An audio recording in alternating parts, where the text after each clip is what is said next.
Oh, so some animals got loose, but it wasn't a big deal. Let's see, what was I talking about? I just deleted the last video because I got distracted. Let's see here. Oh yeah, I wanted to talk about success, individual success. So I found that working as a contractor has assisted me in being successful, and it's helped me understand how businesses should run. But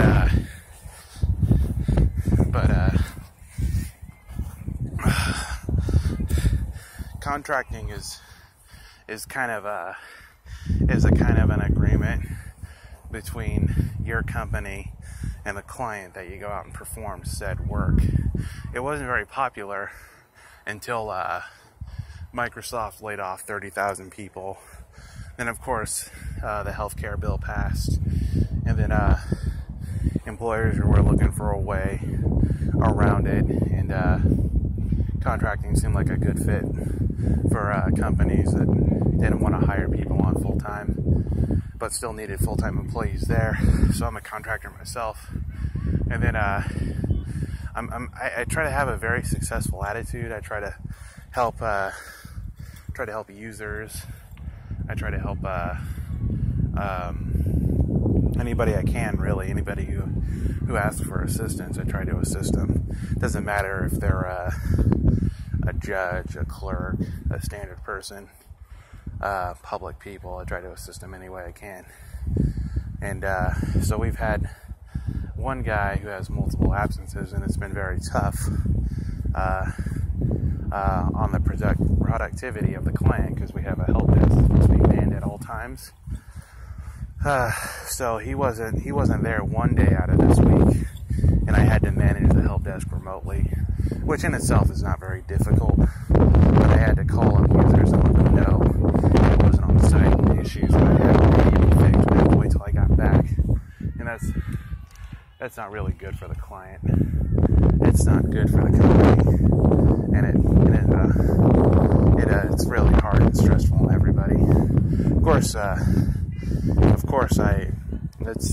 have to have a conversation with my company about that eventually. I'm sure they'll call me and ask me about the details about what's really going on, and I don't mind telling them, because it helps. Giving them all the information I can helps them shape their decision. Of course, if there is a decision to be made, I've never experienced anything like this in the Seattle market. This likely wouldn't be tolerated, because even though I'm a contractor, there are like 10 people waiting behind me to take the job that I have. And of course, it's not a union paid gig, so it is what it is. It's you work the contract in lieu of what the client wants. And of course, it's a government client, so they ask for a lot of non-IT stuff. But that's okay. I don't really think that's a big deal. I don't really have a problem with doing the non-IT stuff. It doesn't really bother me at all. It's a lot better than managing hundreds of users or taking calls every 15 minutes and trying to troubleshoot things very quickly. Of course, that's kind of more what IT is about.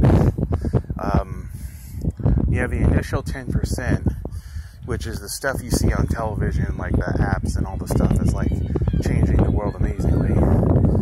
And then you have the no, it's not. It's 10% of that is IT work, and then let's see. I want to say maybe 87 or 88% of it is work that involves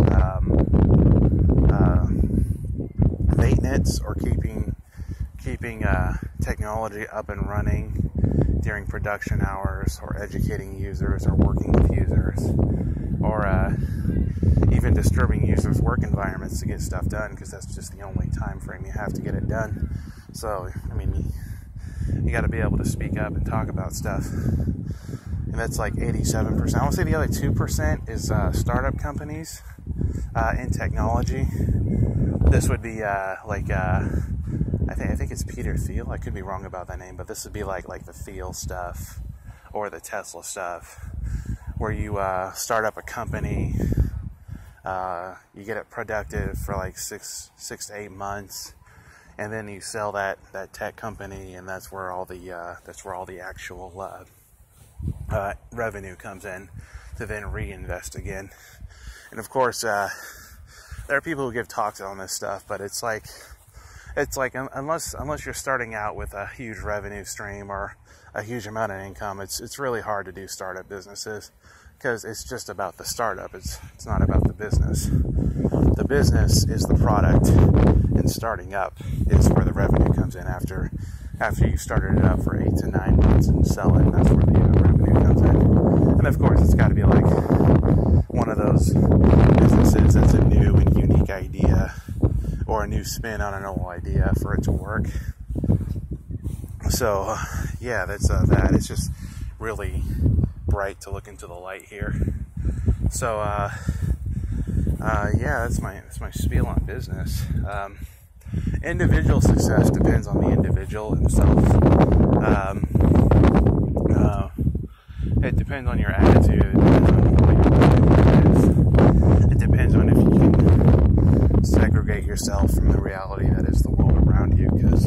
Because nobody's like here, we don't have people telling us where to go, where to live, or where to stay and stuff like that. So there's nothing stopping anybody from going to the library and educating themselves, or going to any kind of school. I caution to choose the school that's right for you, though. I did a lot of research on colleges before I chose one. So yeah, like even though I'm learning remotely and I'm in school remotely, I still take like maybe 6 or 8 hours a week to learn, and that's how it works out for me. And the majority of the time is devoted to exercise. So with that being said, let's start the kettlebell swing.